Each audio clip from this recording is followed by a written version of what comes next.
I am honored and blessed to be here, and I stand on the shoulders of my ancestors. We stand in the territory of Hu Chin, and Hu Chin encompasses 5 Bay Area cities. It encompasses Oakland, Alameda, Berkeley, Emeryville, Albany, and Piedmont. My ancestors have lived in this land for thousands and thousands of years prior to the few hundred years that we had been colonized in this territory. Imagine today what Oakland would have looked like 200 years ago. I want people to understand that what happened here in this land that you see actually only happened 200 years ago, which is a small amount of time. I have an auntie who is the matriarch of our tribe, and she's 84 years old. So in about 2 of her lifetimes, this has occurred, that in this land 200 years ago, there was no such thing as homelessness. There was no such thing as poverty. Every creek you could drink out of, and the bay you could fish and eat as much food as you wanted to. Imagine a time when people were responsible to the place that they have and the connection to the land. I was honored this afternoon by a sister of mine that came all the way from Montana, and she brought me medicine from her territory. And territories are very important places in indigenous minds. It's a way of respecting where you are and knowing the land that you are on, the people that originally were there as caretakers, the language that was here before, the songs that we carried, the medicines we brought.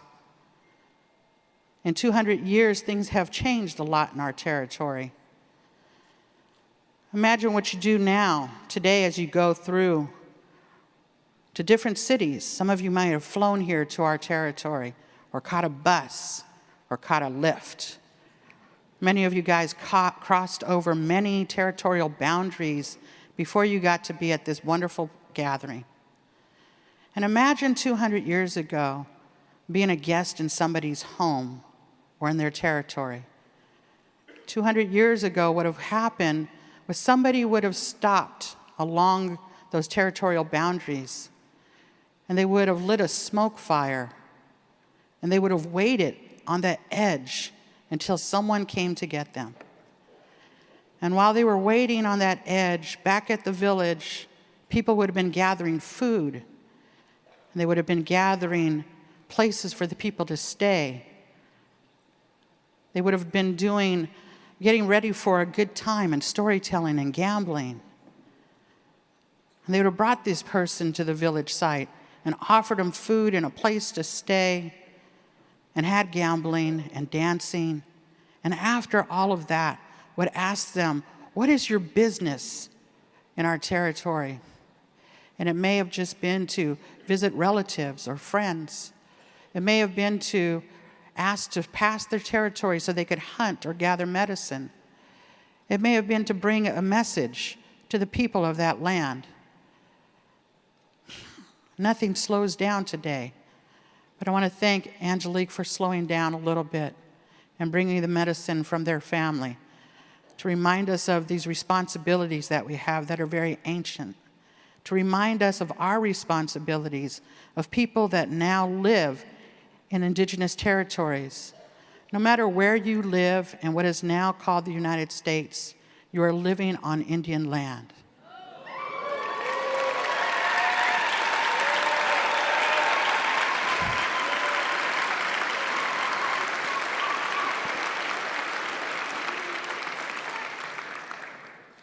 So my ancestors have been here forever. I'm a mother and a grandmother.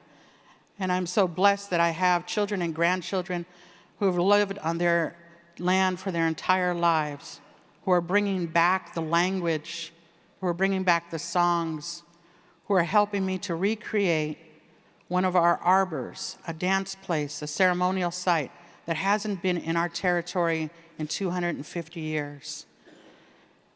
It's time for us to stand together, and I want the young men to know that we are praying for you. We are praying for the next 7 generations and beyond to bring balance into the world again so that we could work side by side.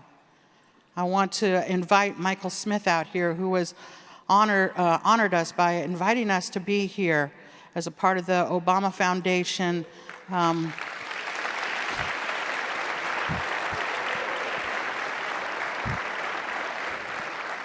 So one of the things that happens is that actually the Obama Foundation has provided you all with food and on behalf of our tribe. And they have provided some of you some places to sleep and have taken care of that. And we exchange gifts when we come into other people's territories. So the gifts that we are getting are all of the beautiful memories that you are all going to have and the beautiful work that you're coming together to do. All of those things that are going to enhance our lives as human beings. On behalf of our ancestors, the people of the Lashawn Ohlone people, I want to honor you with this gift. And this is a couple of posters from some local artists that talk about the work that we're doing here to rematriate the land, to give it back into stewardship of Indigenous women, but also to protect our sacred sites. So on behalf of us, I'd like to honor you with these. Thank you so much. Thanks so much. And this is for you. Thank you so much. Should I go? Yeah. I want to have my brothers here that are with us. The Oakland area, where we now call Oakland, is an intertribal place now.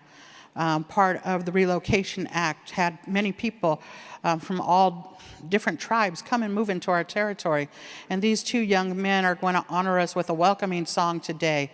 Manny Lieras, who I have known for many years, is Dene, and he is working at the American Indian Child Resource Center and does work with this organization. And Hector Patty is a young man I have known since he was about 5 years old. And I'd like to turn this over to them to honor us with a song today.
As men of color in this country, when we find ourselves confronted with circumstances that feel insurmountable, we can hear the voices of our heroes who have come before us, telling us that one day things will be different. 100 years from now, one day we too will benefit from being given the benefit of the doubt.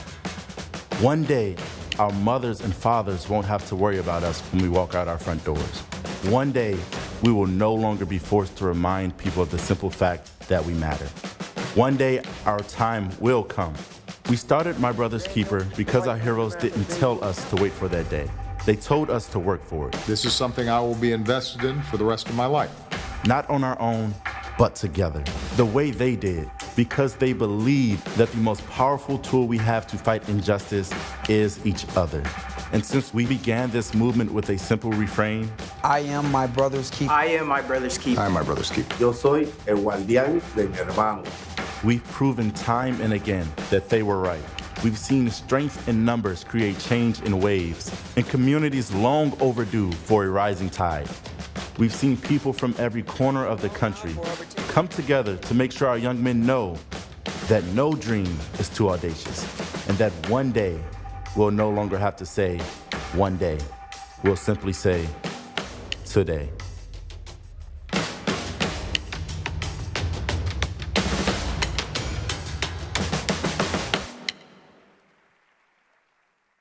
Please Please welcome to the stage Malachi Hernandez, Noah McQueen, Broderick Johnson, and Michael Smith.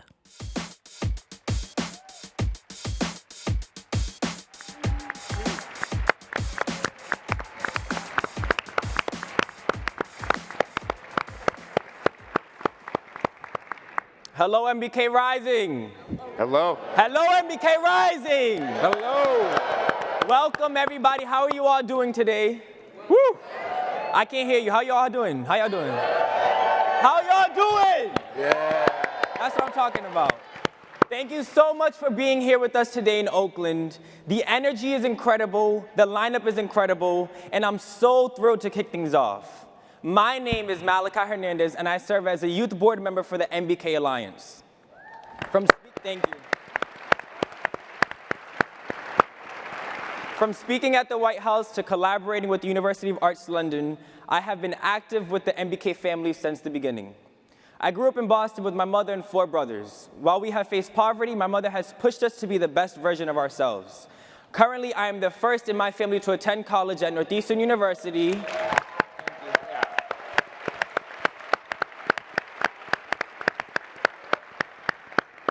To which I majored in political science and received a full ride scholarship. From working in the mayor's office to advocating for prisoners in Massachusetts, I have been active in my community since the age of 14. Today, I'm a legislative intern for State Senator Nick Collins in the State House of Massachusetts, and who knows, maybe one day you'll see me following in the footsteps of President Barak Obama. But for now, I will continue serving my brothers and sisters every way that I can. I am my brother's keeper. Yeah.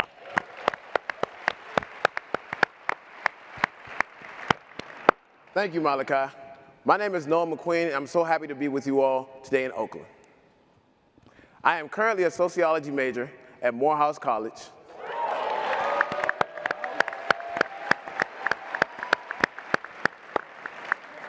I am a senior on a full community service scholarship provided by the Institute.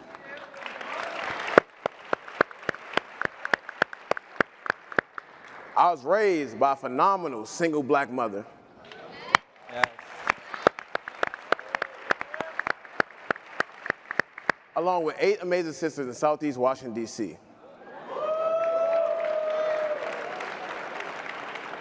But growing up, my family life wasn't always so stable, which led me to attending almost a dozen different schools in a 3-year span. I was without mentorship and meaningful guidance, which led to many disciplinary issues. At times, I even found myself on house arrest or inside of a jail cell. But then I had a turning point, and I decided things had to change. First, I gave my life to God.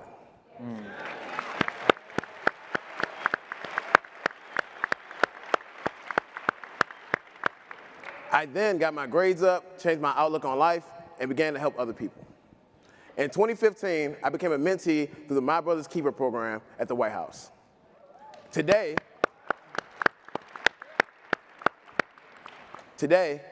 I aspire to be a leader while making a difference in my community every single day. I am my brother's keeper.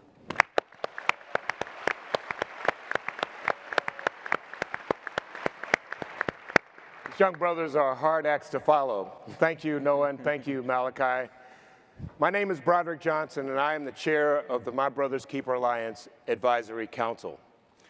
I was born and raised in Baltimore, Maryland.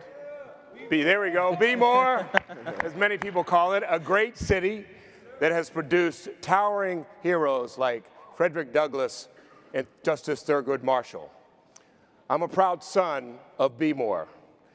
My dear mom used to love to tell this story about me. When I was in the 2nd grade, my teacher summoned my parents and my mom and my dad to her classroom to predict that their 7-year-old son was well on track to go to reform school.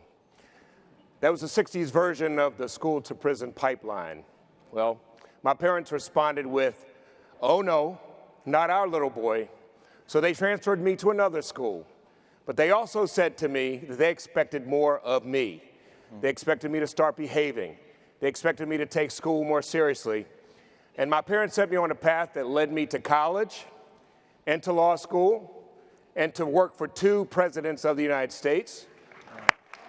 Thank you. First President Clinton, and then the 44th President of the United States, Barack Obama.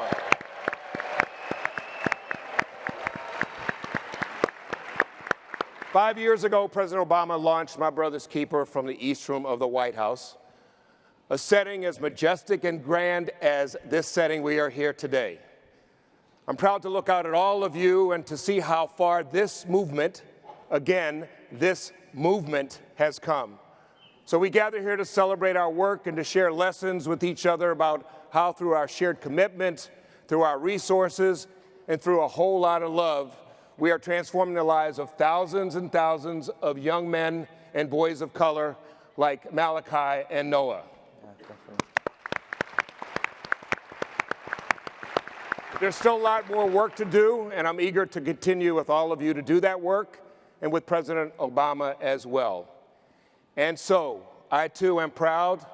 I am my brother's keeper. Thank you.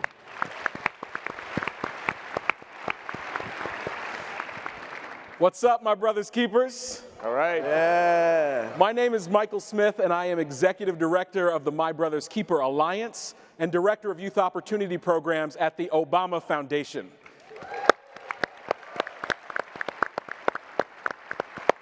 I grew up in Springfield, Massachusetts, the child of teenage parents. Kids in my neighborhood didn't always have an easy time making it through or making it out. But I had a strong support system, including my amazing mom, who's here today. Yes. Yes. And my second mom, Miss Carol, from my Boys and Girls Club, who helped guide me through and challenge me to become the man I am today. Those second parents created a village that surrounded and protected me and taught me how mentorship can transform lives. It was during the Obama administration that I was able to pay that forward. I helped start the My Brother's Keeper initiative in 2014 with Broderick, both the most challenging and the most rewarding effort I've ever undertaken. Today, nearly 250 communities around the country are part of this movement. Look around.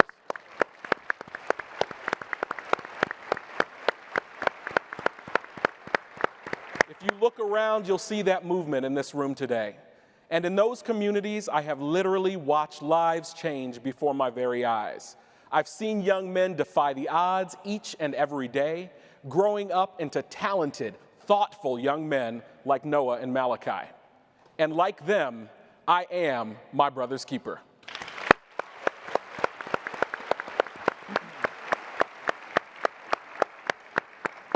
So during today's opening session, you'll be hearing from us and hearing about us. Young men of color and the parents who love them will come together to discuss how far we've come and the challenges that still lie ahead. And for our first conversation of the day, we feel blessed to be joined by 3 women who have transformed unimaginable pain into inspiring promise. Sybrina Fulton, Lucy McBath, and Wanda Johnson all lost their sons in tragic killings and acts of violence. Today, Dr. Fulton honors her son, Trayvon Martin, as an advocate and as the founder of the foundation that bears his name. Lucy McBath is now Congresswoman McBath.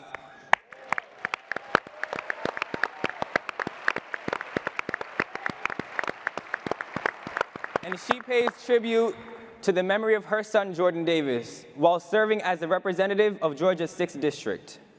And here in Oakland, Reverend Johnson, whose son Oscar Grant was killed just minutes away at Fruitvale Station, is helping bring together a community that is still grappling with too much loss. Together, they will be joined on stage by John Legend for a powerful conversation. Please welcome them all to the stage.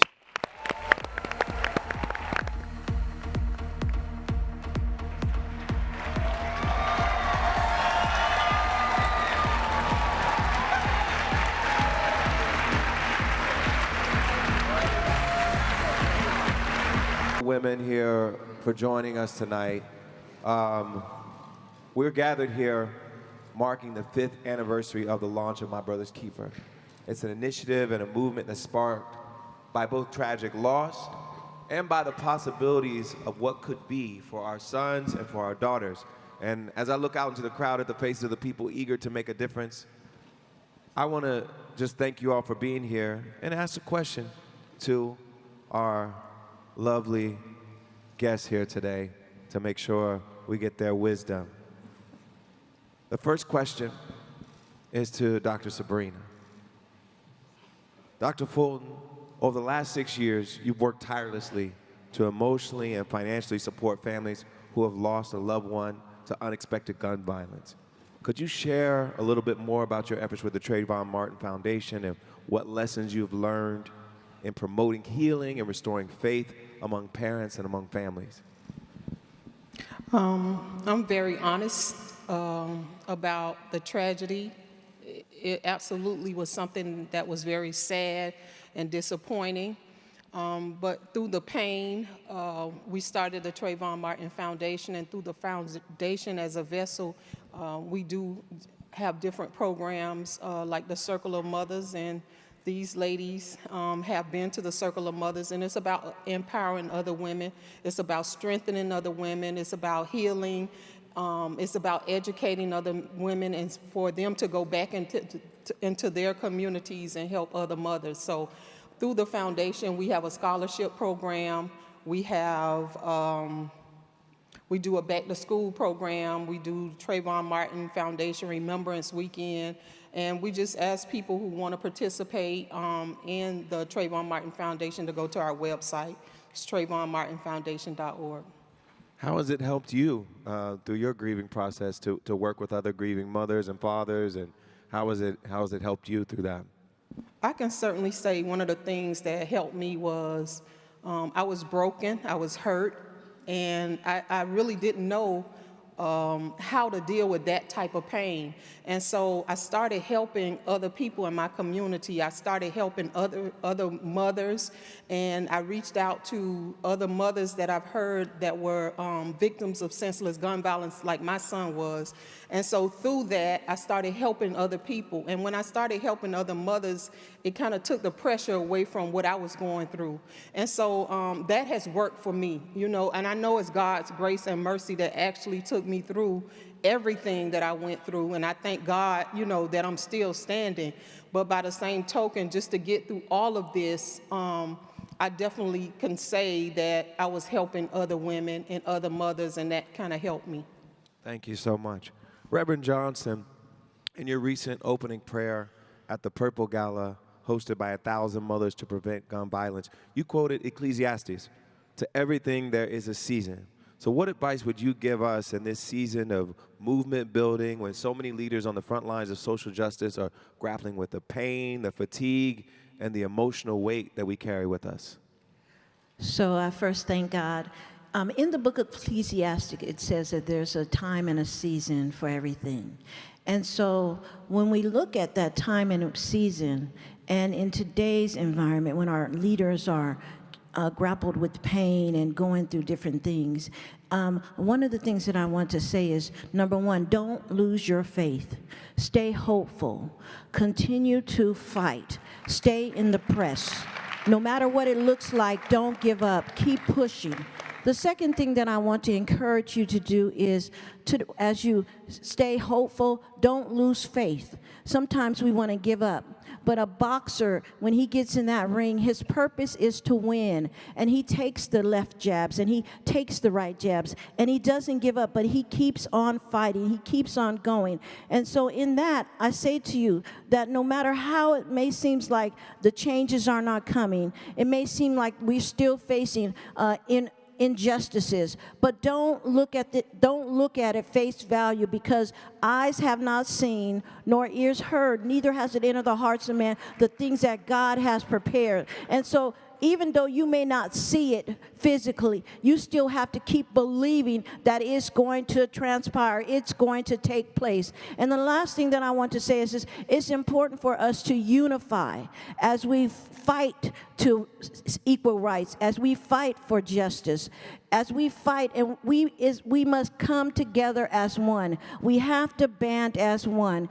And going back to just the beginning, in Ecclesiastics, there's a verse that says that only through God, and I'm paraphrasing, only through God can we accomplish these things. So as we come together as one, not looking at who's the leader, but if we come together with our eyes focused on the prize, that's when we can accomplish everything that we need to accomplish. When we put down our organizations and say we have that first goal in mind, and that is for equality for all, that's when we will see change in America. And I say to you today that no matter what it looks like, that the race that we're on is not given to the swift nor to the strong, but is given to the one who endures till the end, and we must endure till the end. We must continue to fight. We must continue to press and move forward. Thank you.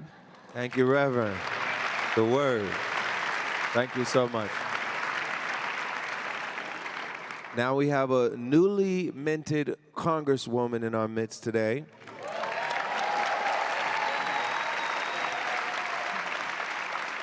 Congresswoman McBath, I want to congratulate you, first of all, for being part of an historical class at the United States House of Representatives. More women than we've ever seen in Congress in history, the most diverse class in Congress's history. What does this role mean to you as a newly minted Congresswoman? Well, it is somewhat surreal, but definitely I know that I have been chosen for times such as this. I could not be more grateful to be able to kind of walk out and carry out everything that I was trying to instill within my own child.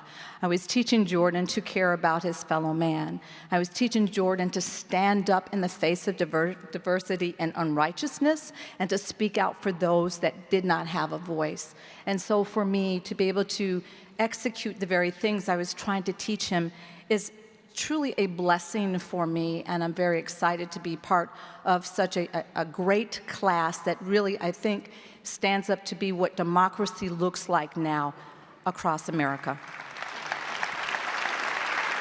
Now, when we think of My Brother's Keeper, a lot of us think about the nonprofit programs, but many of the issues that our communities face are due to structural inequities. So let's talk about the role that legislation and policy play in this struggle for equal rights, and particularly when it comes to gun violence. How do you think about your role in the policy sense? Well, I will say that as a legislator in Congress, it is our accountability and responsibility to address the very issues that we're talking about today. The disparities that we have towards young men and boys and people of color. Also, secondly, I'd like to say that being a member of Congress, we are afforded great power and authority, the power of the purse, to be able to determine and appropriate the funds that are to be used around the nation federally for specific programs, also federal funding for all of our state legislatures. What I'd like to say in that regard is that I implore each and every young man here to step up and to take your place in the federal legislatures and also the state legislatures, because even though I have, as a legislator, the ability to appropriate the funds, it is you that would decide exactly what that money is used for. So to have more men of color sitting at the table is extremely important to be able to adjudicate where that money goes and what that money is to be used for. Secondly, I'd like to say that I think it's extremely important that this legislative body that I sit under always continuously look at ways to keep the citizens that they represent safe. I cannot tell you how many times and hours I have spent speaking to people that don't agree with me about federal background checks for all gun sales. But I will continue in Washington to reach across the aisle to work with Democrats and Republicans, because it's a matter of making sure that everyone in this nation is safe. Also, Also, I think it's just equally important to make sure that we are investing financially into our technical institutions. We do invest into our four-year institutions and our community colleges, but for example, Jordan at one time wasn't really sure he wanted to go on to college.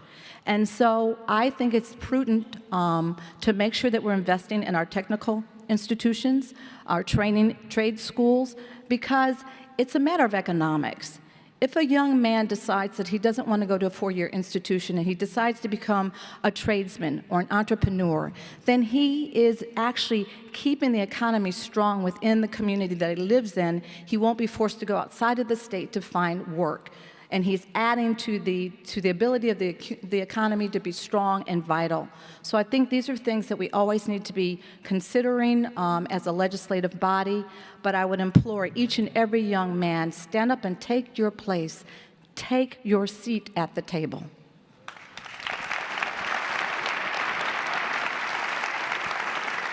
But Dr. Fulton, with your organization, have you all gotten involved with policy changes that you want to see as well when it comes to looking at issues of gun violence and stand your ground and other legal issues? Have you all gotten involved on that side of things as well?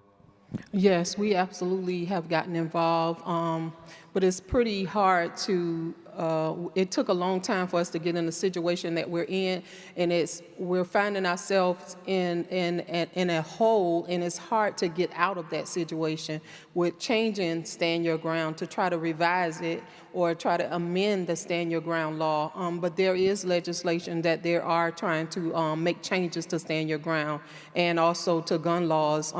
Parkland, the 17 people that were killed a year ago in February, that happened in Florida about 30 minutes from my house, and we recently went to, the foundation recently went to, you know, the memorial they had for the 17 students, and it's so fresh. It feels the same. It really does not matter the color of their skin.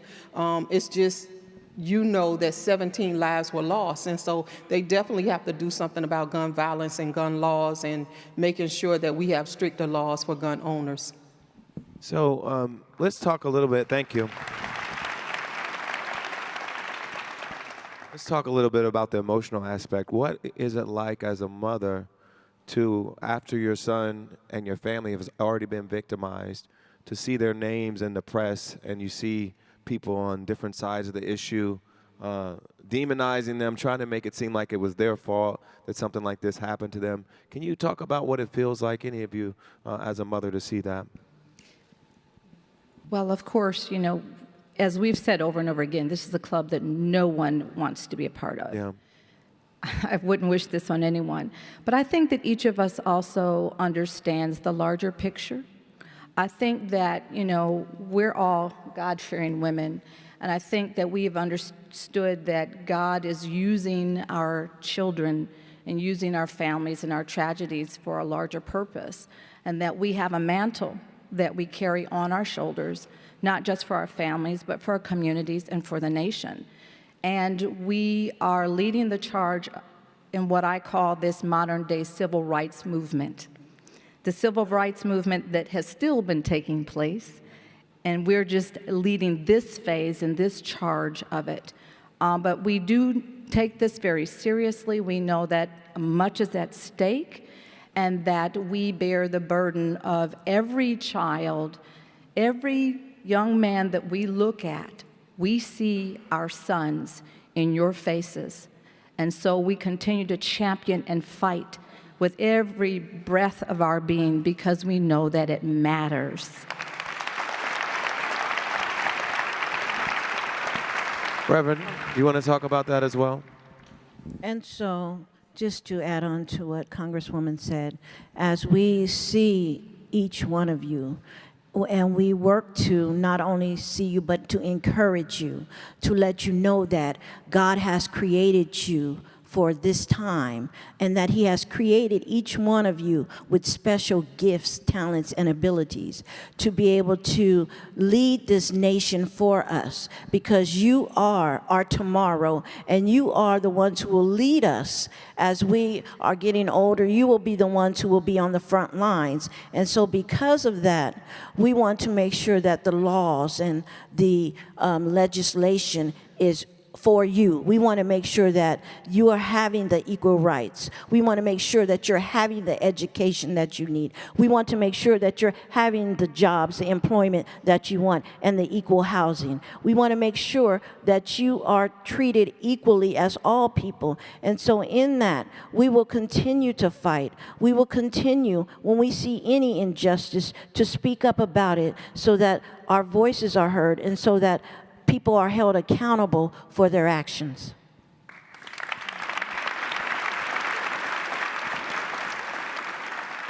What was it like for you, Dr. Fulton? Because I know your son got so much, his case got so much attention in the media. You see folks that want to demonize the victim, want to drag their name in the mud. Talk about what that felt like as a mother. It was very painful, but at the same time, I had to stay focused. When this initially happened, we were focused on getting the arrest, and then after that, a conviction. And then once we didn't get the conviction, we were focused on just making sure, well, we knew that we could not help Trayvon, but it's not about Trayvon anymore. It's about everybody that's in here, the young men that's in here. And so we have to keep fighting. We have we can't give up. We don't have room to give up. We just have to make sure we encourage other people to do their part.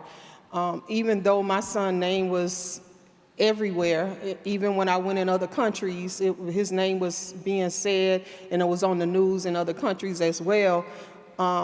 I'm very honest with my feelings that I would not have sacrificed my son.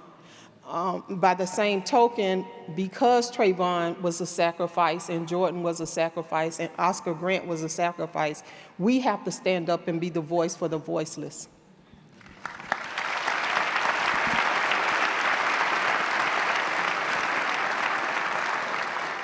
So what do you want these young folks to take from this? What do you want them to go out and do?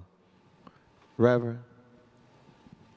I want them to go out knowing that, again, you were created for a purpose. And no matter what you go through in this life, if you have the Creator in your heart, there is no obstacle that you cannot overcome.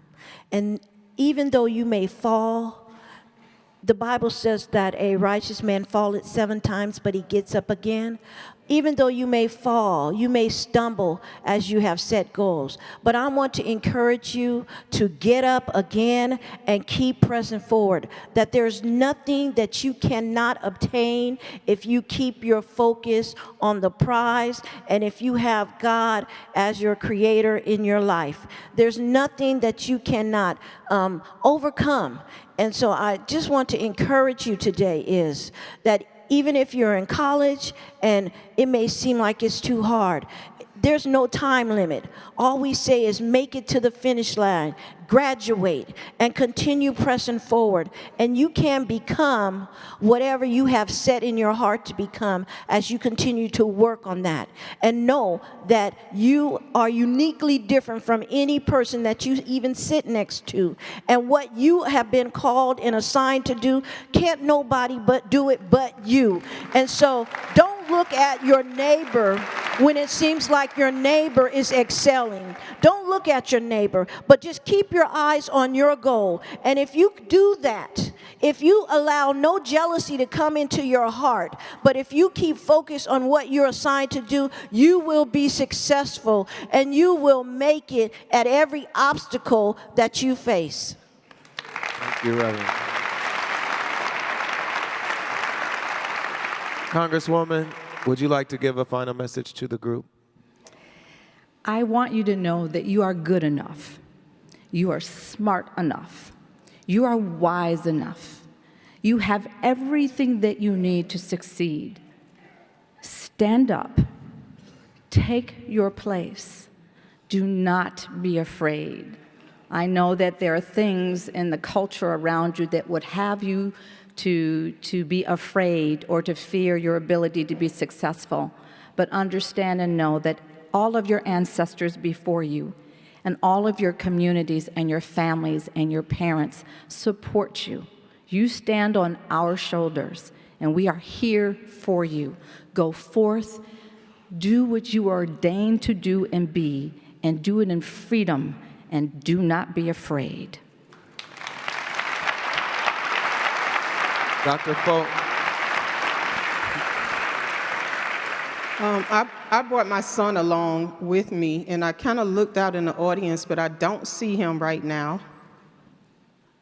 Where are you, Javaris? Don't make me come down there. They're pointing at him over to the right. They're pointing at, okay. If he could just stand up or wave his hand. There he is.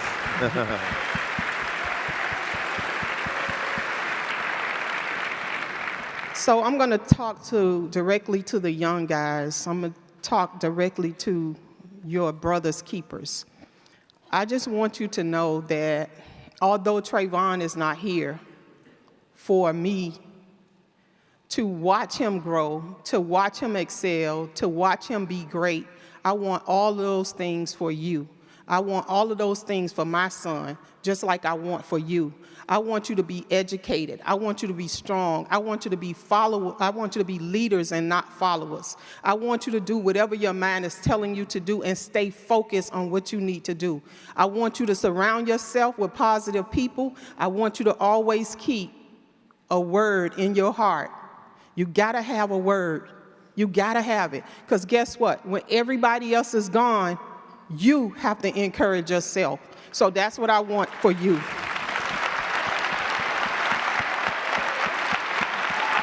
Let's stand up for these ladies. Thank you so much. Thank you for your wisdom. Thank you for turning your tragedy into lessons for all of these people. Thank you so much.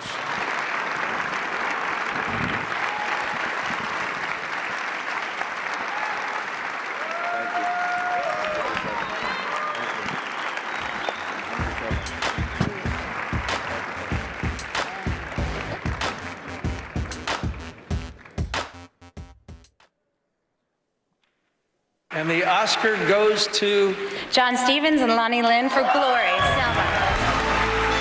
He's won 9 Grammys and took home the Oscar this year for Best Original Song. Since his debut album, Get Lifted, was released in 2004, John Legend has continued to create hit after hit. But for the talented singer, songwriter, producer, and philanthropist, social activism is just as important to him as art.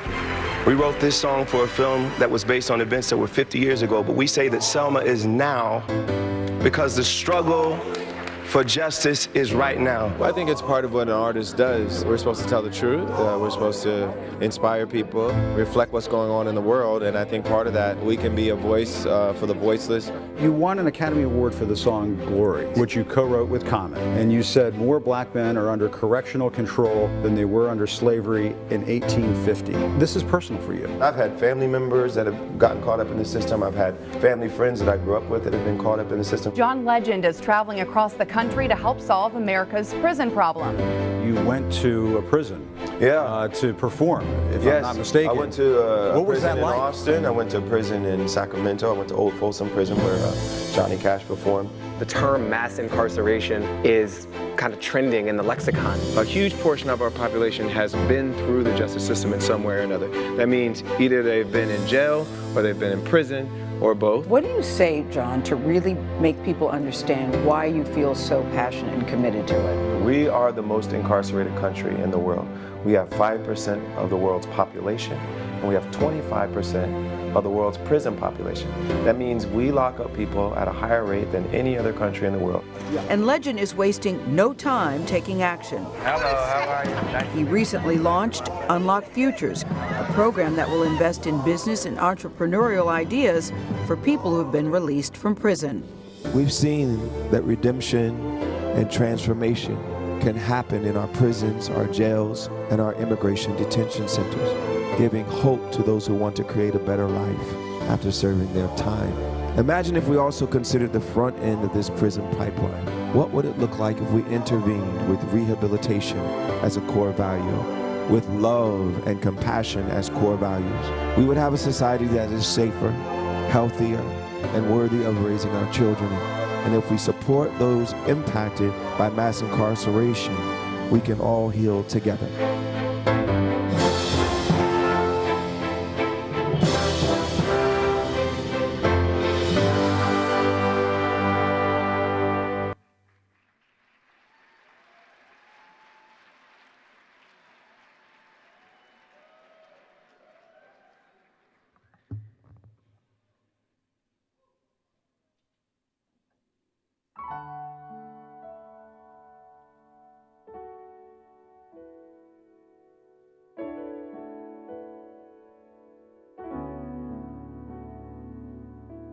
Mother, mother, there's too many of you crying. Brother, brother, brother, there's far too many of you dying. You know we've got to find a way to bring some love in here today. Oh,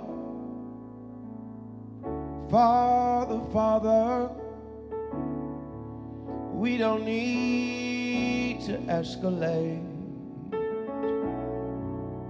You see, war is not the answer, for only love can conquer hate.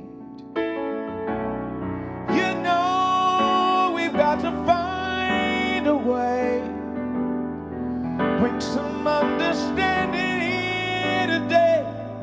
Oh, picket lines, picket signs, don't punish me with brutality.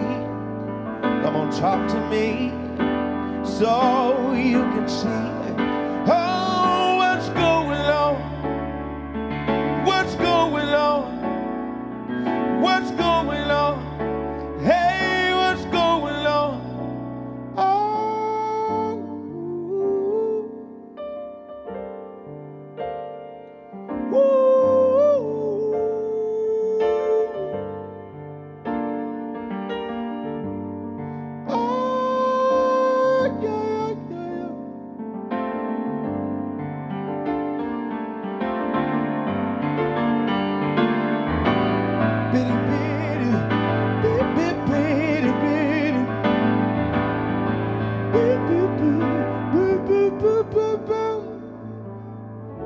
Mother, mother,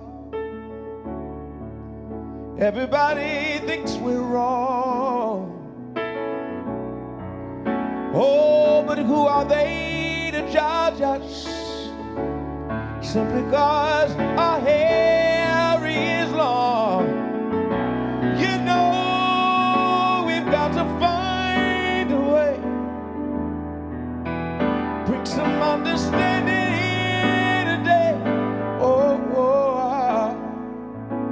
Picket lines, picket signs, don't punish me with brutality. Come on, talk to me, oh, so you can see. Oh, what's going on? What's going on? What's going on? I'll tell you what's going on. What's going on? What's going on? How, what's going on? I'll tell you what's going on. Oh,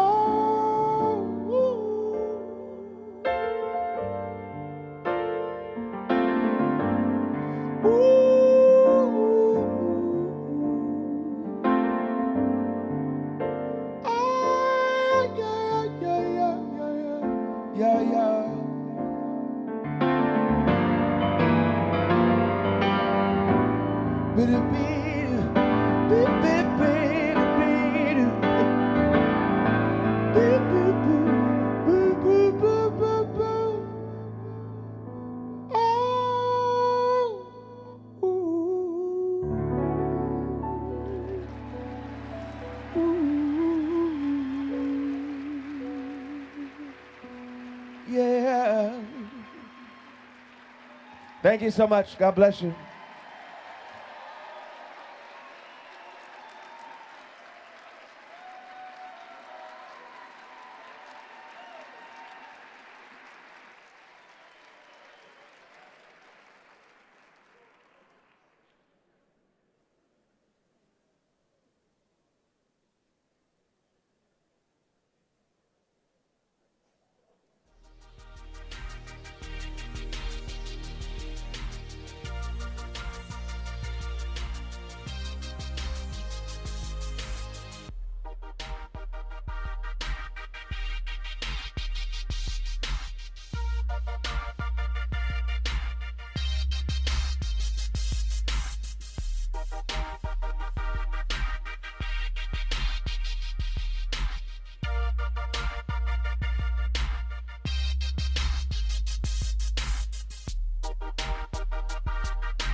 One of the things that I really want to focus on is making sure that when somebody comes to that moment where they're ready to see another possibility for their life, that there's somebody there to help them along.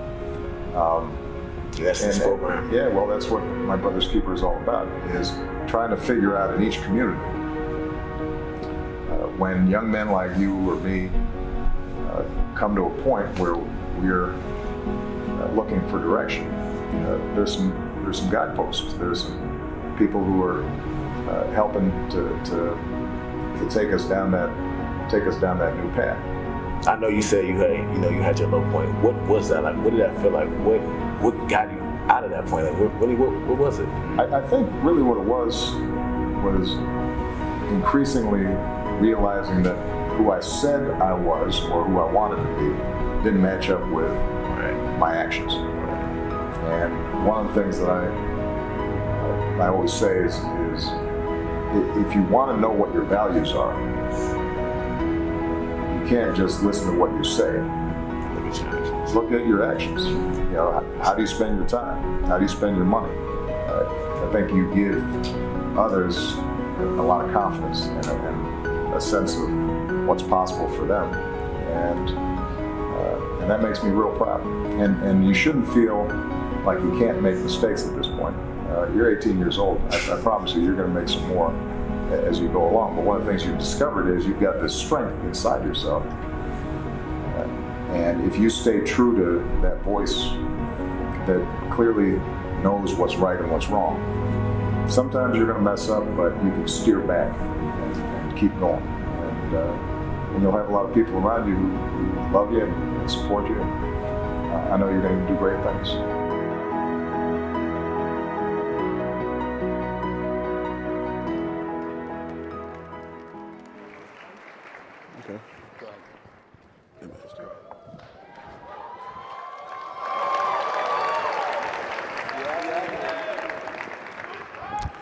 Not many people ever have the chance to sit down one-on-one with the President of the United States. I was fortunate enough to have that opportunity with President Barack Obama in 2015 for a StoryCorps interview that aired on NPR. During that StoryCorps interview, I discovered that I had a lot of things in common with the President of the United States. Like me, he grew up without a father in his life. Like me, he wasn't quite sure what he wanted to do when he was younger. Like me, like all of us, he made some mistakes in his lifetime. And in our brief conversation, he told me how important and how critical it was for us to get to know one another, and how empowering it can be as a young man of color just to be heard. Gathered around me are 23 young men of color, 24 if you count Michael Smith. And they are about to have their chance to listen to the president and have their questions answered.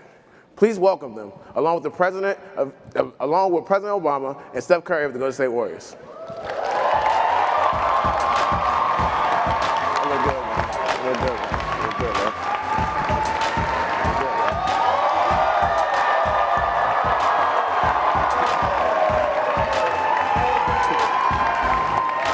President, what's going on, though? How are you? I'm glad. A little less stress. Pleasure to meet you, man. Thank you. Yes, sir. Thank you.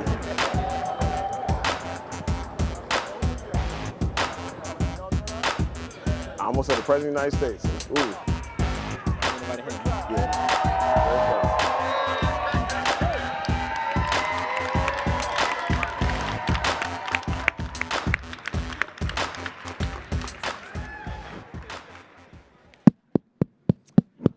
Hello, everybody.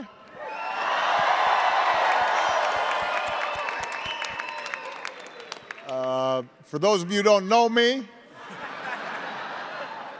I'm Michelle's husband, Barak. And this is Aisha's husband. I say, keep it real. Steph. How's everybody doing today?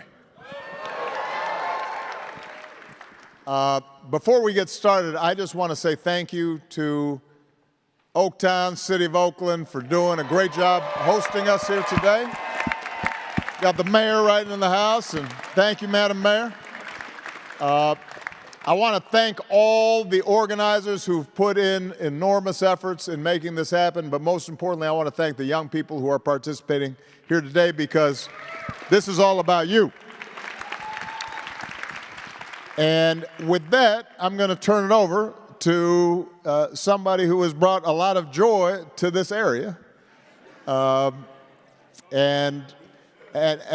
even Bulls fans have to acknowledge that it's been fun to watch the Warriors and the greatest shooter of all time, because I gave him some tips right before, about 5 seasons ago. There's film of this in the White House.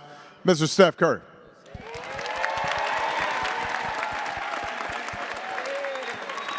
Thank you very much, President Obama. This is a very, very humbling experience to be in front of you guys in Oakland, where my true story really has started. And in the last 10 years I've been here, really proud to represent Oakland, represent my team, and taking us to new heights. So to be here in this city, it only feels right.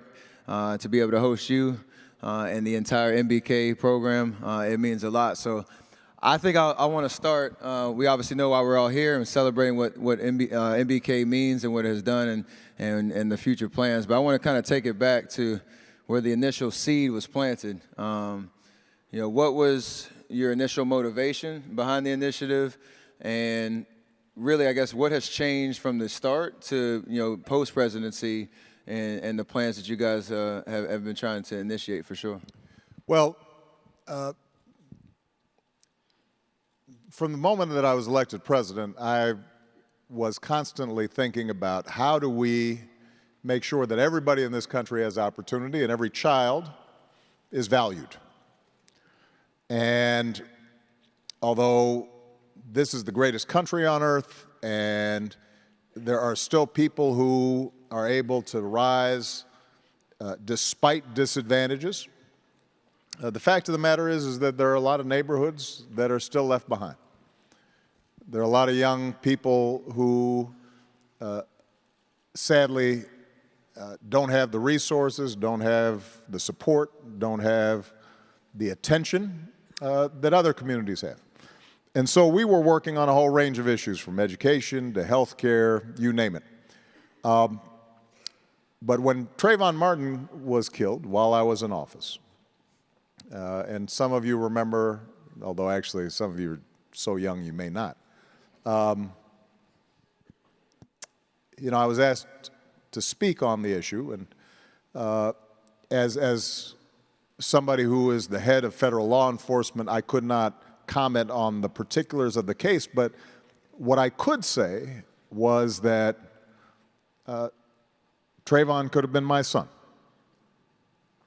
And the fact that not just Trayvon, but every single day there were young men of color who were being shot and killed, that every single day there were young men who were dropping out of school.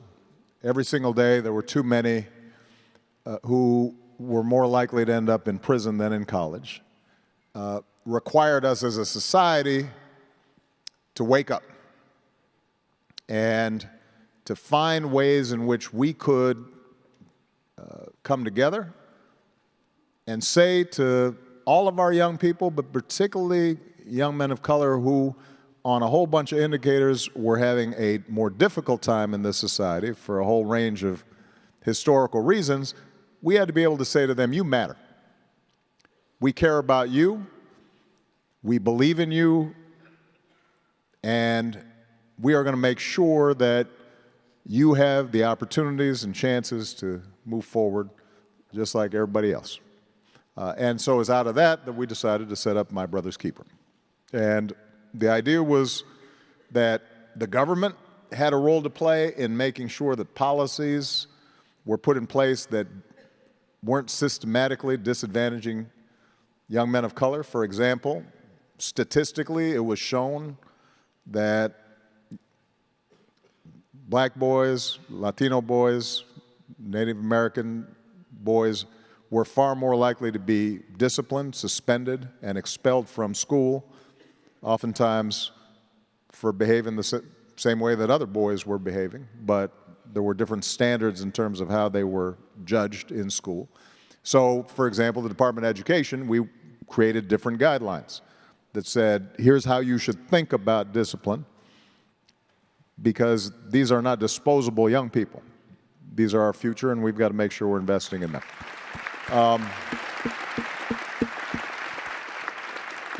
But what we also knew is that just having the government do something wasn't going to be enough. We had to mobilize communities, and we had to mobilize young people themselves so that they could find ways to support each other. And we put out a challenge around the country, and we had over 200 communities, from big cities to small towns to Native American reservations, who took up that challenge and said, we're going to try to set up programs that support our young people, young men, give them opportunities, provide them mentoring, provide them apprenticeships, provide them job training, focus on making sure that if they're not going to a four-year college, that they've got some sort of technical program that they can get into. And we could not be prouder of all the communities around the country that took up the baton and initiated programs that have made a difference in the lives of hundreds of thousands, if not millions, of young men over the last several years. Now,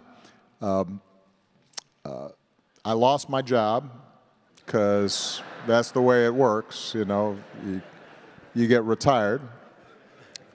So I had less immediate influence on the federal government programs, but the community programs we could continue to initiate. And so as part of the overall Obama Foundation, what we said was we're going to keep My Brother's Keeper alive. And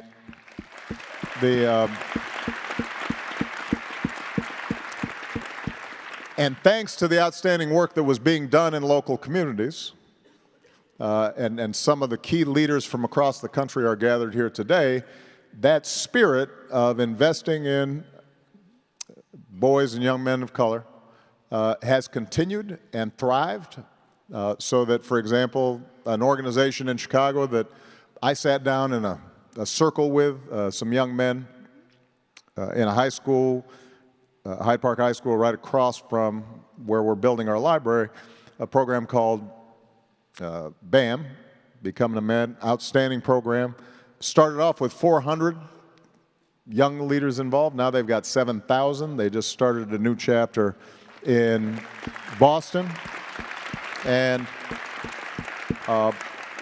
you know, you have communities like Yonkers that are initiating, Yonkers in the house, that are initiating outstanding violence prevention programs. The same is taking place in San Juan, Puerto Rico, where you've already seen success in drastically reducing violence, increasing school attendance. And so it's really communities themselves that are mobilizing. And the purpose of this summit was, number one, to say 5 years after this started, we're not going anywhere. We're still going to continue to make progress across the country. Number two, we wanted to make sure to lift up those organizations that are successful and bring them together so they can learn from each other, figure out what are the best ways to intervene and support and provide a voice to young men in our communities.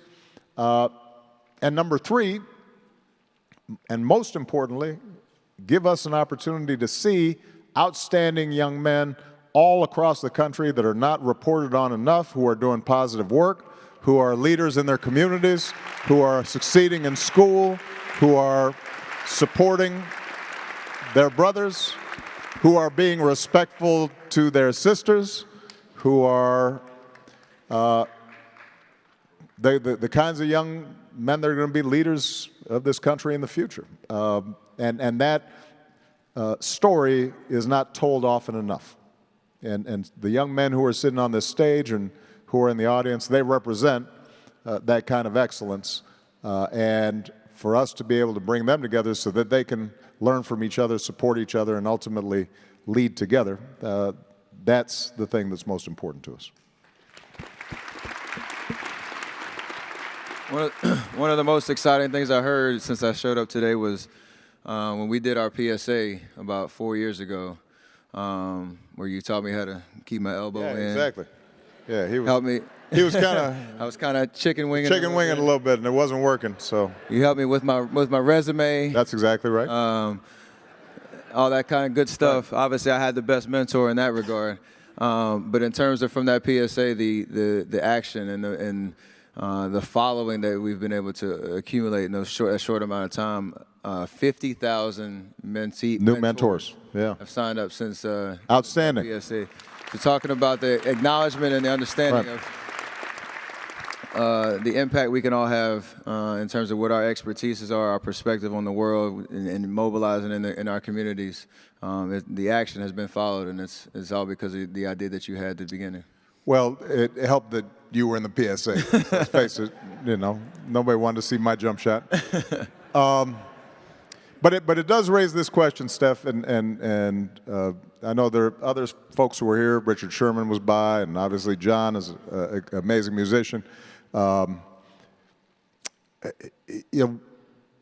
the challenges I think that we all face is how do we support young men who oftentimes don't have fathers now, or don't have a relationship with their fathers. I was one of those young people. I didn't know my father very well. I met him once, and that was it. And I know that you've spoken about how important your father was in your life. I thought it'd be useful for you to reflect on, now that you are a father yourself, but you also have friends who maybe didn't have that presence in their lives the way Dell was a presence in your life. How does that make you think about the need to mentor and support young men who maybe don't have that role model right in front of them, and who's providing the support and focus that your father was able to give you? I was definitely a fortunate upbringing where my dad, he played 16 years in the NBA, and everybody asked me, like, what's the biggest advice that he gave you? What's the thing he said that really shaped your perspective on the world and kind of gave you the confidence to go out and be the person that I am today? There wasn't one thing he specifically said. It was the consistent presence that he had and how he carried himself, and me being able to just witness that on a daily basis that gave me a moral compass, to be honest, about how I should carry myself, no matter what my passion was in life. It obviously ended up being basketball, but how I carried myself in the classroom, how I carried myself at home, how I treated people, whether they could do anything for me or not. The way that he carried himself on the daily, my eyeballs were just locked in. And to your point around some kids that and young men that don't have that presence, it has awakened me to a responsibility that we have with the platforms that we have and the sense of visibility that I have, that how I carry myself, how I speak, and what I'm educated on, my willingness to try to meet people where they are can make a huge difference, whether it's 5 seconds, 10 minutes, multiple, run-ins. We all have an opportunity to use that platform, that visibility to shape somebody's perspective. And that one moment can be a difference maker for a lifetime. And so for me, it's and I know I can speak for a lot of my teammates and people in our league as well. The social responsibility we feel to take a stand for things that we believe in, look out for the next generation. I could speak on how all of my teammates are using the resource they have, to impact their communities, whether it's here in Oakland, where they're from. There's a movement, and there's a collective awareness and responsibility that I think we're all buying into and tapping into and taking responsibility for, and we understand how impactful it can be. And my dad set that example for me, and I want to be able to give that back. Outstanding. And, one of the points Steph made is consistency. And look, for all kinds of historical reasons, discrimination, mass incarceration, lack of job opportunities, et cetera, oftentimes fathers, men, may not have been able to provide that consistency the way, in retrospect, they might want to. But the one thing we've learned from watching all the amazing programs that are taking place across the country is that we can all be surrogate fathers. We can all be big brothers. It turns out that if you just give somebody some attention and say, you know what, you matter. How are you doing? How are you thinking about your next steps? Do you really think that's the best thing to do? People respond to that. So my father might not have been in my house, but there were a whole bunch of men around who taught me something and guided me. And look, it goes without saying, I want to be really clear about this. The amazing job that single moms are doing raising kids, and the love and support and energy that they're providing is that's the foundation. But what is true is that it's hard for a mom to do it by herself. And you now have small kids, right? Kids will wear you out. And if you're just by yourself and you don't have a support system where you're able to say, man, I'm tired of this knucklehead. Here, you take him for a while. And that can if somebody's working, somebody else might be able to cover for the other parent. It's difficult for somebody by themselves to do all of what's required. And that's why I think the kinds of mentoring programs and initiatives that we've been seeing through My Brother's Keepers end up being so important. And you're right. If we can get 50,000 more mentors, that means we can get 100,000 more mentors, because I guarantee you there's still more young men out there who could use an adult in their lives who are just paying attention and there consistently for them. And it doesn't take a lot of work, but it does require that you actually care. And a point you just made, these kids up here on the stage, because in the audience all around this community and this country and in the world, really, they matter. So we want to turn it over to these kids to hopefully see what kind of questions they have on their minds, and we can hopefully give them a little bit of information. I say myself, you really want to hear what this guy has to say, but I'll chime in every once in a while. But Michael, we got a kind of a list of how we want to go about it. Yep, Mr. President, Steph, we've got a couple dozen young men from all over the country representing My Brother's Keeper programs, working on everything from youth violence prevention to mentoring to changing policy, our future. And so we've got a few questions that we'll get to. Our first question is from Raul, from both of you, for both of you who wants to talk a little bit about growing up. Hello. My name is Raul Chavira. I'm from Albuquerque, New Mexico, and I go to school at Native American Community Academy. My question for you is kind of a two-part question. It's like, what were some of the struggles that you went through as a kid, and how did you get through it without the MBK Alliance? Well, Steph, why don't you talk a little bit about some of your struggles with your ankles, man? That's a sensitive subject. I mean, oh, man. You know, it worked out, so he can talk about it now, because he won 2 MVPs after that. That's pretty good.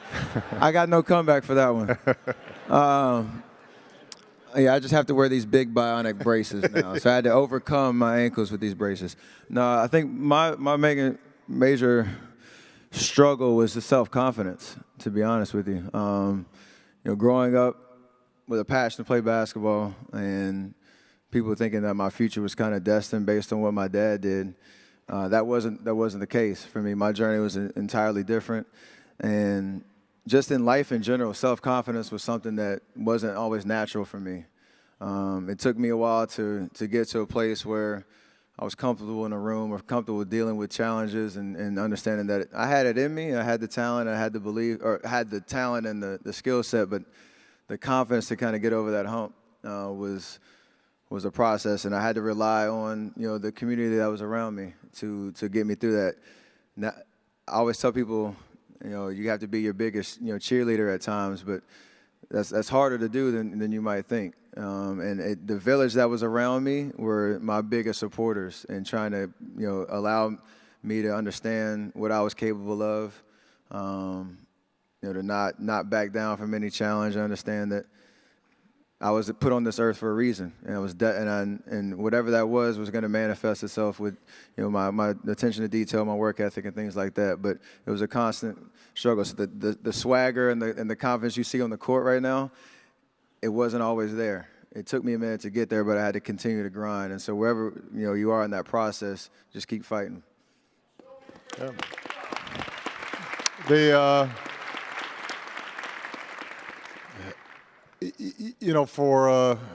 For me, and I've written about this, I've talked about this. I was all kinds of screwed up when I was in high school.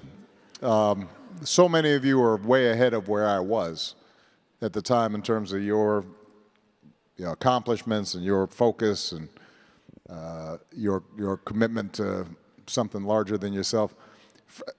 For me, I was a good kid in the sense that I think I was always kind to people. I didn't have a mean spirit. But I did not have a sense of purpose or a clear sense of direction through a big chunk of my high school years. And in retrospect, I recognize some of it was I was angry about my father not being there.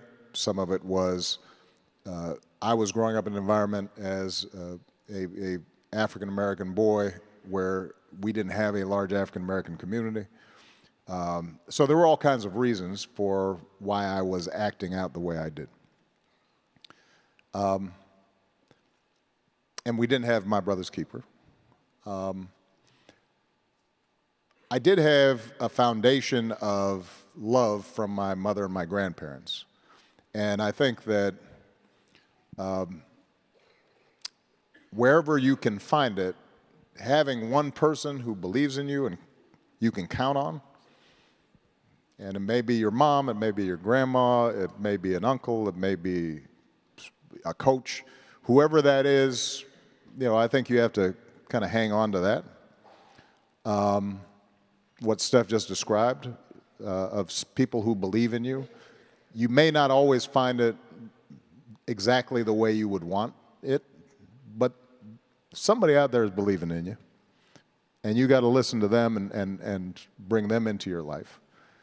But the second thing, for me at least, that ended up being the most important thing was when I stopped thinking about myself and I started thinking about how can I be useful to other people. And I think that I did not grow up and become the person I am until I was less focused on me and I was more focused on how could I be useful? Who could I help?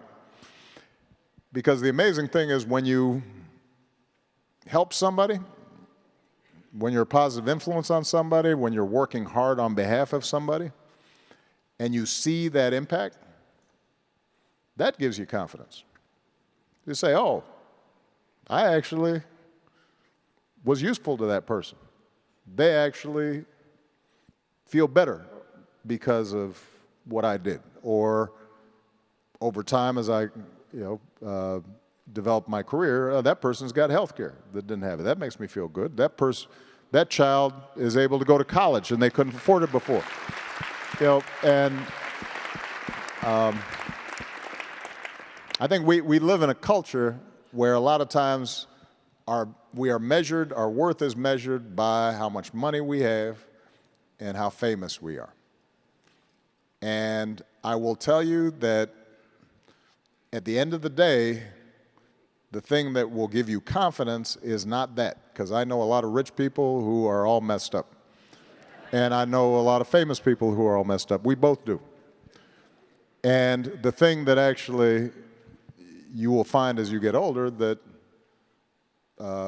you come to respect the most are people whose confidence is grounded in the fact that they do the work, they do their jobs well, they look after people who are counting on them, they are providing a positive impact in their communities. And you get that, and that will carry you a very long way.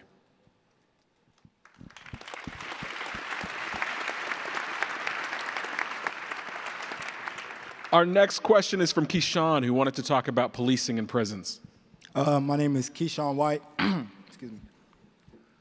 My name is Keyshawn White. I'm from Fresno, California. I came here with Fresno Boys and Men of Color, and I feel as if it's too much money has been spent on policing and not enough money has been provided to people who are closer to the problem.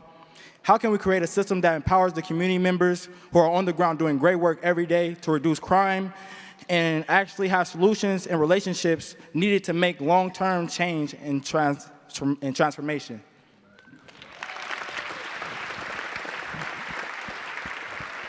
Well, this is an issue that I worked on as president, and I continue to work on through the foundation. We incarcerate more people by far than just about every other country on earth. It is disproportionately people of color who are incarcerated. And there's a long history as to why that happened. And the question now is, how do we begin to reverse it? And part of the answer is to create economic opportunities in communities so that if you are willing to work hard, you can make a living and support a family. And in too many of our communities, those opportunities are restricted and too far and few between. Part of the answer is our education system and how we're investing in making sure that young people, regardless of where they start,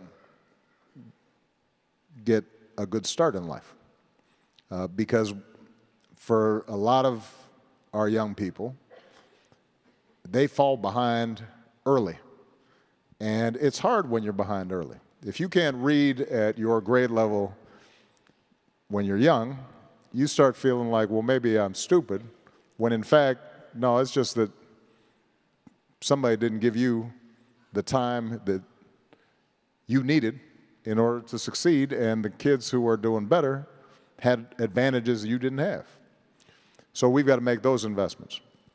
But the third part of this, and what you're touching on, is we have to build a pipeline of success for young people, not failure.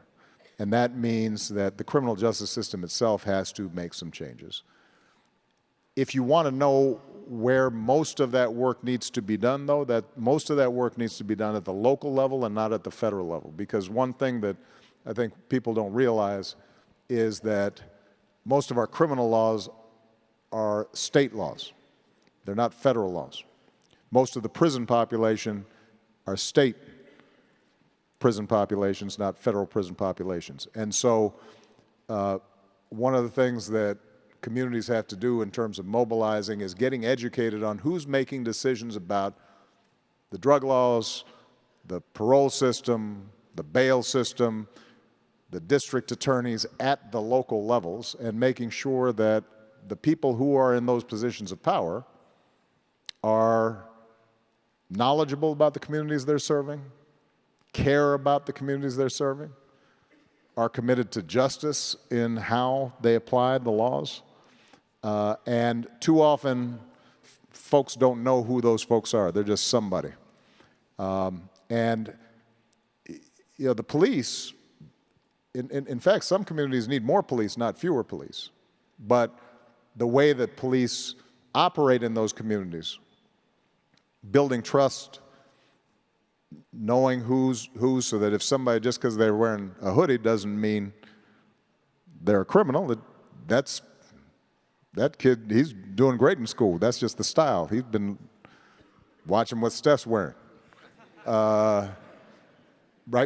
You need to make sure that police are trained and accountable in serving those communities. All those decisions are typically made at the local levels, and one of the things that we've encouraged people to do,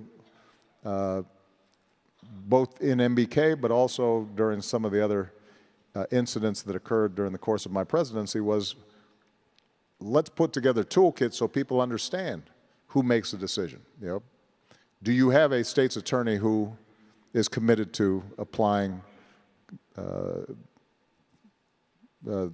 criminal justice system in a fair, equitable way? And if not, vote that person out and find somebody who will.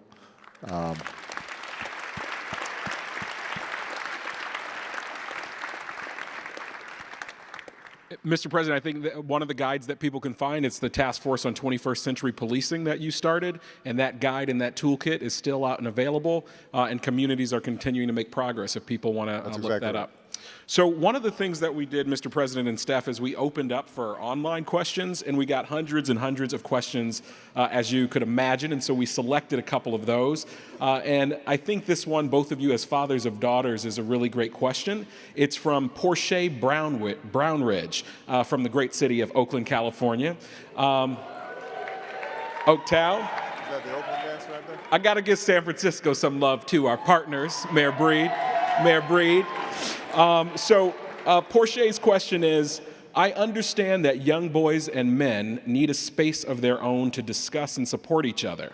So I ask, how can us black women be of support and influence without taking over for these organizations and efforts?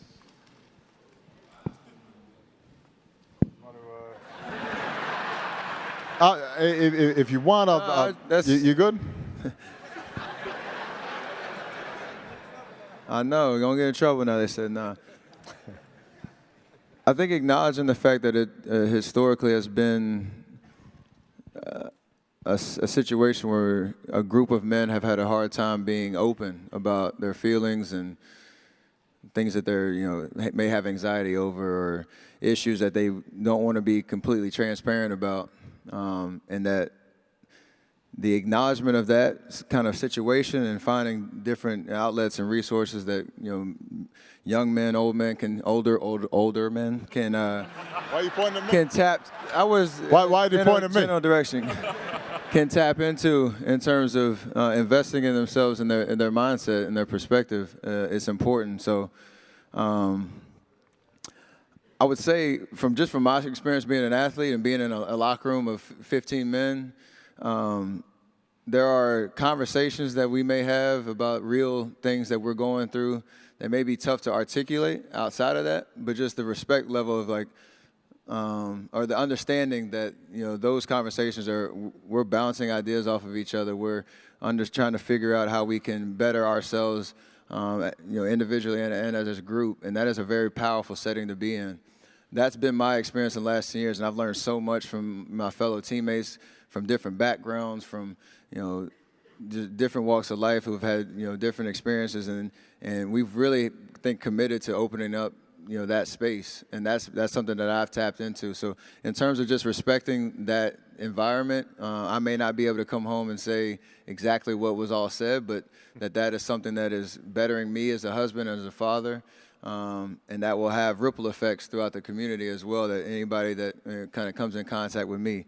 Obviously, that's one part of my life, and my family life and my relationship with my wife is another huge piece of it, but acknowledging the fact that hasn't always been, you know, we haven't been able to find those type of connections and resources and those safe spaces for guys to be fully transparent about the things that they're going through.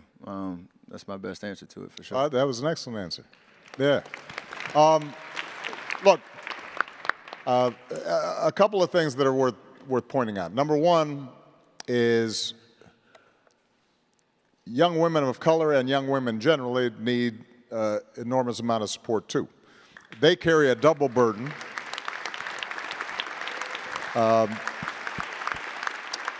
Because oftentimes they're dealing with sexism along with racism. And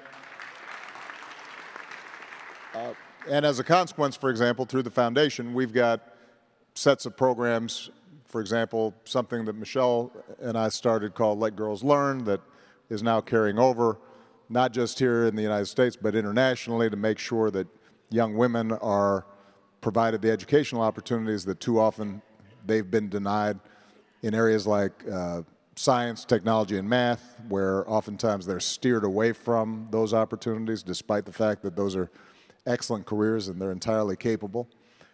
So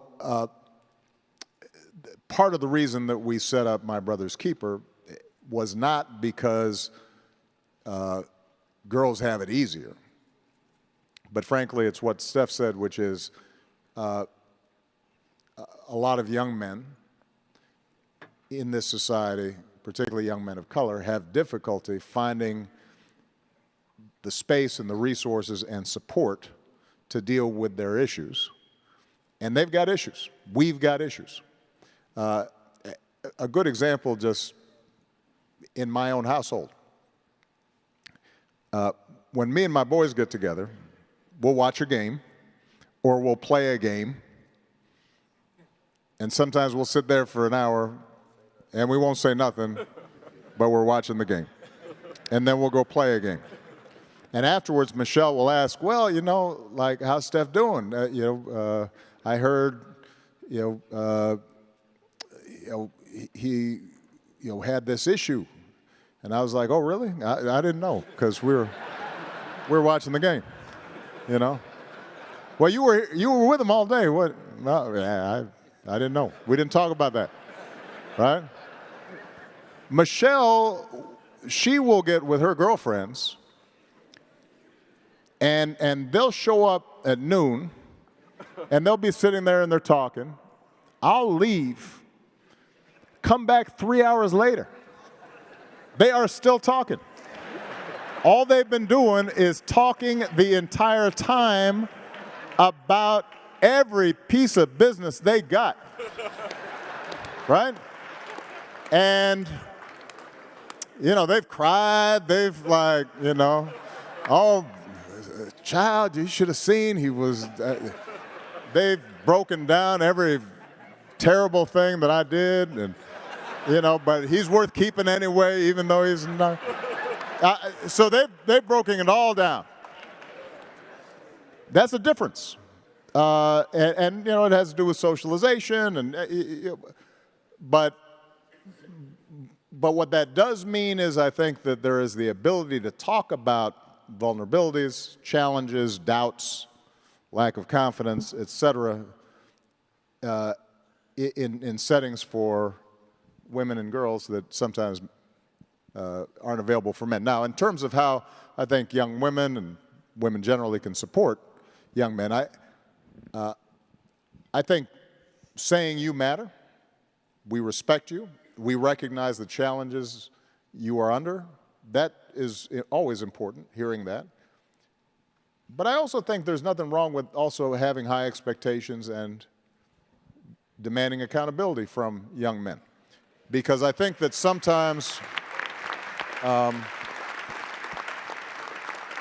I'm going to quote Michelle here because, you know, she has articulated this sometimes when we've had dinner together and we're talking about just raising children.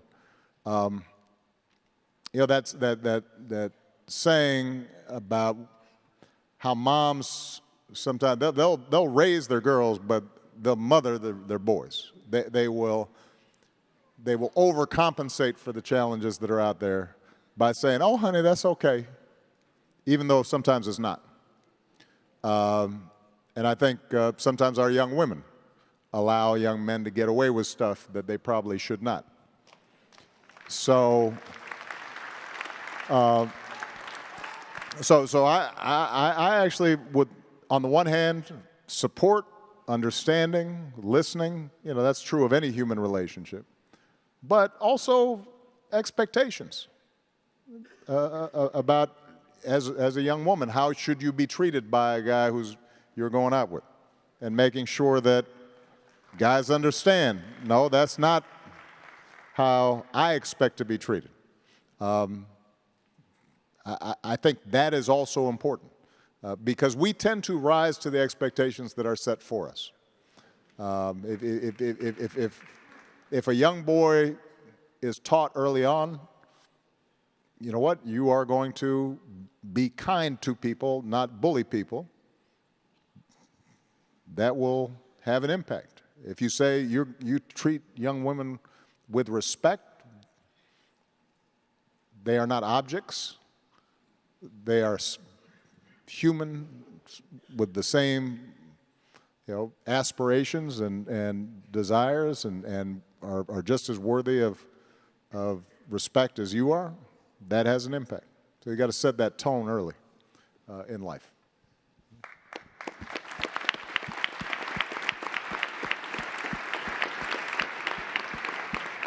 So, Sister Portia, I hope you're watching. Thanks for allowing some real truth-telling to be told on this stage. That was incredible.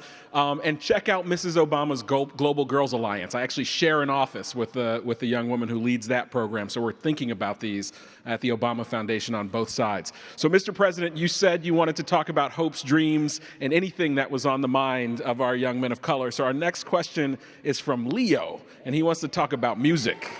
Okay, Leo. Mr. President. How are you, Leo? I'm well, I'm well. Good, you look good. Welcome to the city, you know what I mean? Thank you, sir. So one thing that connected us is that I know that you love music.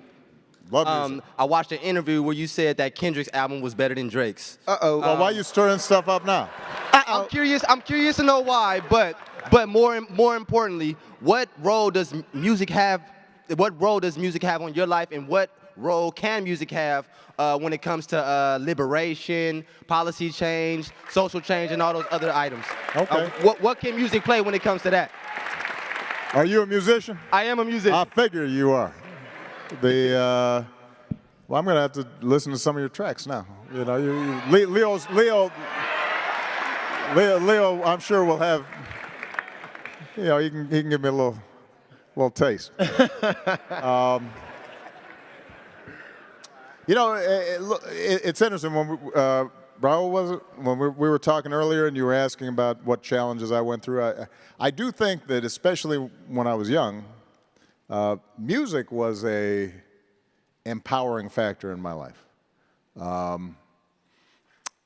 And learning to appreciate not only the stories that were told in music and how music could capture emotions that sometimes were difficult to express yourself, but also just seeing the skill and talent of musicians and seeing somebody like John Legend, who was just here, who, let me just say about John, there's some musicians, they've got to have a studio and all kinds of producer. John can sit down at a piano, or even if there's no piano, and it just suddenly sounds, it's tight, it's magic. And so appreciating the discipline, work, skill that was brought to bear in music, even though I was not a skilled musician myself, that taught me something about, you want to be good at something, this is what you got to do. Very few people are going to end up being NBA players. The odds of any individual young man, unless he looks like Zion Williamson, to be in the NBA are very, very, very low. The odds of that same young person being a doctor or a lawyer, much higher, or being a business person. The same is true to some degree with music, in the sense that to be excellent, in some ways, it's harder to be a great musician than it is to be, other occupations that don't require such talent. But when I watched musicians, the same way I watched great athletes, what I always kept in mind as I was growing up was, man, they put in a lot of hours. They put in a lot of time. And even though I did not have those talents, I could apply that in my life, and that was important. And then music just brings joy, and joy is important. One of the things I love to do in the White House, we would have these music series where they're still on, you can pull them up on YouTube. And we used to have everybody from Stevie Wonder to Prince to Beyonce to you name it, and it was a pretty good deal. It was almost like your own private concert. Very small stage, just a few seats. But they used to rehearse the day before. And they rehearsed in the East Room right below where my office was, where I was doing work, and I'd suddenly hear, the bass is coming through the floor. And sometimes I'd go down the stairs and I would sit and watch their rehearsals.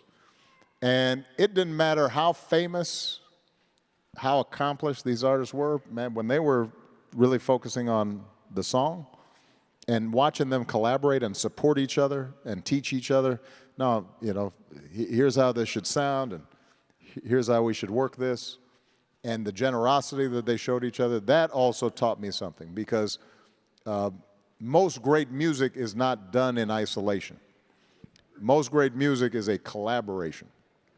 And learning how to apply those lessons in life, where you are great because there is a team that makes you great. And that's true in sports, it's true in music, it's true in life.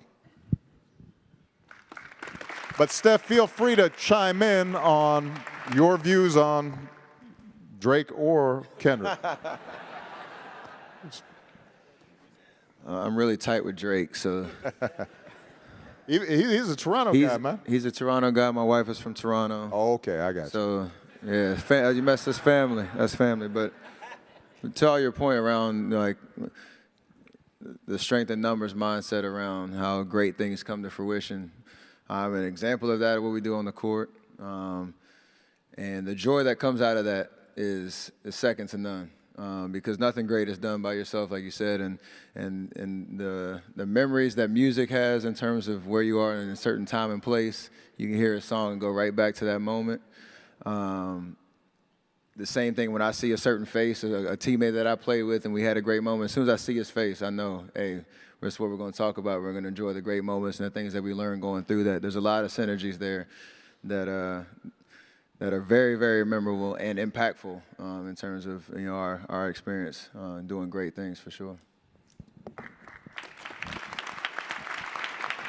I also would love to hear your music too. I'd love to hear your music too, so let me know. Yes, sir. Okay. All right, Larry.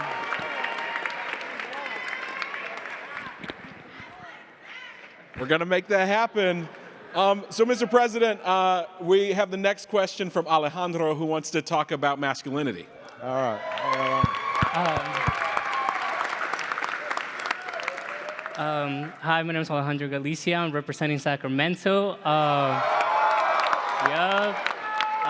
affiliated with the Center of Sierra Health Foundation, and you both already kind of touched up on it, but from the time boys and men of color are born, we're given this this narrow definition of what it means to be a man, and how can we begin to change the narrative that is currently forcing us to follow a path that doesn't align with our identities, including our brothers are a part of the LGBTQ plus community. Good. That's a great question.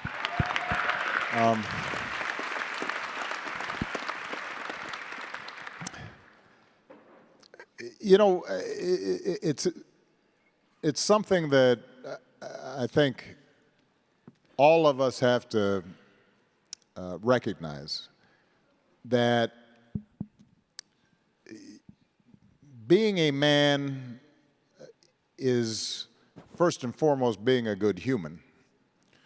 And that means being responsible, being reliable, working hard, being kind, being respectful,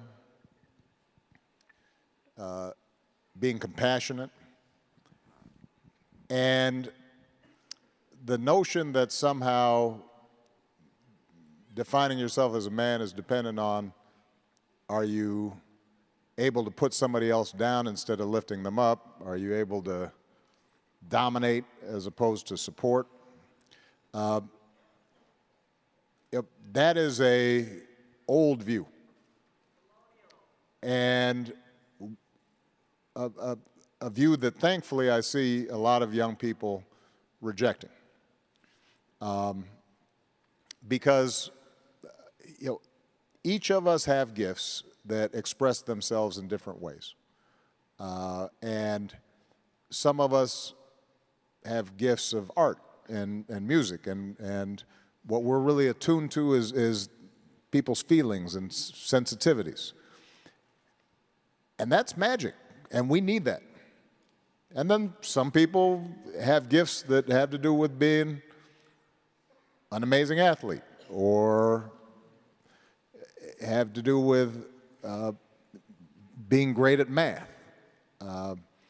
And what we want to do is create a space in which young men of color, and young men generally, don't have to feel as if, for me to be respected and admired in my community, I've got to act a certain way.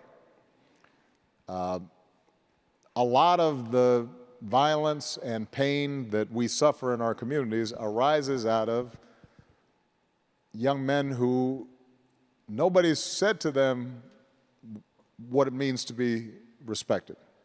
And so they're looking around and, well, I guess being respected means I might shoot you, or I can make you back down, or I can disrespect you and there's nothing you can do about it. And that is a self-defeating model for being a man.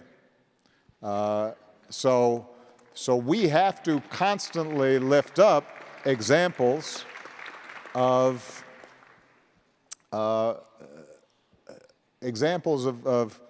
successful men who don't take that approach. And that's hard to do in this society, because you were talking about music. Let's face it, a lot of hip-hop and rap music is built around me showing how I got more money than you, I can disrespect you and you can't do nothing about it, I'm going to talk about you and punk you, and ironically, that actually shows the vulnerability that you feel. I mean, let me say this. Like, if you are really confident about your financial situation, you probably are not going to be wearing an 8-pound chain around your neck. Because you know, oh, I got bank, I don't have to show you how much I got. I feel good.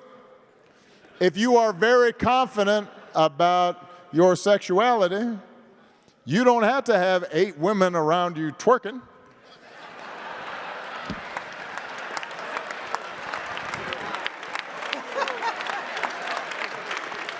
I mean, why are you all like, you seem stressed that you got to be acting that way? Because I've got one woman who I'm very happy with, right? So, and she's a strong woman. So, I just, I think part of the challenge we have is that because oftentimes racism historically in the society sends a message that you are less than and weak, we feel like we've got to compensate by exaggerating certain stereotypical ways that men are supposed to act. And that's a trap that we fall into, that we have to pull out of. If you're confident about your strength, you don't need to show me by you putting somebody else down. Show me how strong you are that you can lift somebody else up and treat somebody well and be respectful and lead in that fashion. So, anything you want to add, sir? I've just been mentored right there. Okay. That's amazing. Okay. Wow, thank you, Mr. President, for that. I'm floored. That means a lot to me, too. So I didn't think we'd have time for one more question. We were kind of looking at the average time it takes you to answer questions in the past, and we thought that would be just about it. Oh, man. Remember what I just said about, like, not putting your brothers down like that? That's a case in point. That's okay. Can I still come to work on Monday? So, Elijah, where are you? Where are you, Elijah? There you are. We're going to go to Elijah for the last questions about the high school suspension rate. Hi, I'm Elijah from Omaha, Nebraska, and I was wondering, how do you suggest we help lower suspension rates among people of color throughout elementary and high school? Well, as I said, this is an issue that we actually worked on while I was in the White House. If I'm not mistaken, I think the current administration reversed the guidance that we were providing. No, don't boo. What do I always say? Vote. Don't nobody hear your boos. They'll hear your vote.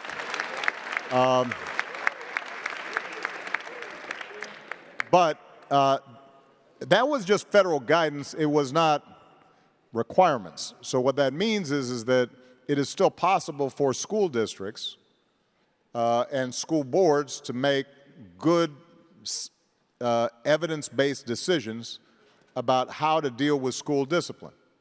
Now, look, the fact of the matter is that for kids to learn, there has to be some order in the classroom. There are some kids who, because of what's going on at home, challenges they got, a lack of diagnosis around mental health issues or health issues generally, act out in class and are disruptive. And that's true. And you can't have a situation in which every other kid, suddenly they can't learn because somebody's just constantly acting out. What you can insist on is, number one, that the same criteria are used for black kids versus white kids. You can insist that even though that a child may be disruptive, they are still worthy of learning. And so the question then is, what additional resources are you providing them? And so those policies are made typically at the local level, which is why it's so important for everybody who is here to pay attention to who makes decisions in your communities. And this is probably a good place to end because, look, I'm going to be working on these issues along with a host of other issues through the foundation for the remainder of my life. Michelle will be working on these similar issues. Steph has talked about the commitments that he and his teammates are making. For example, Kevin Durant just opened a terrific center in his hometown back in the D.C. area to support young people who need support. So we're all going to be doing our part, but the truth of the matter is that nothing changes if citizens, people living in communities aren't paying attention and aren't educating themselves about how are decisions made about a school board, how are decisions made about police oversight, how are decisions made about drug laws.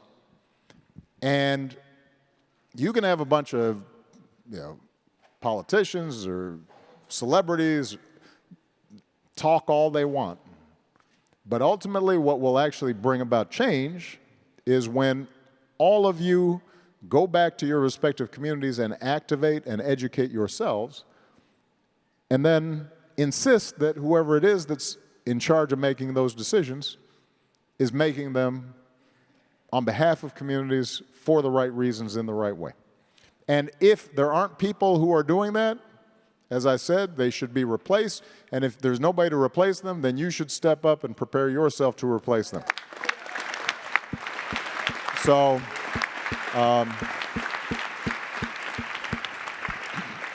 most of the time on an issue like what's the best way to deal with school discipline, there have been studies done and literature's there and best practices are there. The problem is not that we don't know what is the right thing to do. The problem is that it's not being done. And that requires people mobilizing as citizens to make sure that they're bringing about the changes that are needed. All right? So it's ultimately on all of you. You saw, I think, 4 or 5 young men who I had met with 5 years ago, and they all talk good now. Back then, they were all kind of shy and uncertain, and now they're amazing young men and young leaders. And that's just in a short span of time. That's all of you. That's each and every one of you are on a different journey, and you're at a different phase. But you are the ones who are going to make a difference and make an impact. This is not going to be me. It's going to be you. And all we're doing here is providing a platform for you to meet each other, learn from each other, and as Steph talked about, get the confidence in your own voice and your own capabilities so that you can lead us into the future. Steph, anything you want to add? Closing up? I mean, I hope y'all learned as much as I did today. And I appreciate the opportunity to be here with you, President Obama, with you young men. Continued success with all your goals and aspirations in life. For everybody who is a part of the MBK program, continued success. It's an amazing platform, like President said, and I'm happy to support any way that I can. And yeah, just great to be here in Oakland. Again, this is it's a place that has a lot of history in terms of being producing change makers. And we want to keep that going as well. So thank you very much. Thank you, everybody. God bless you.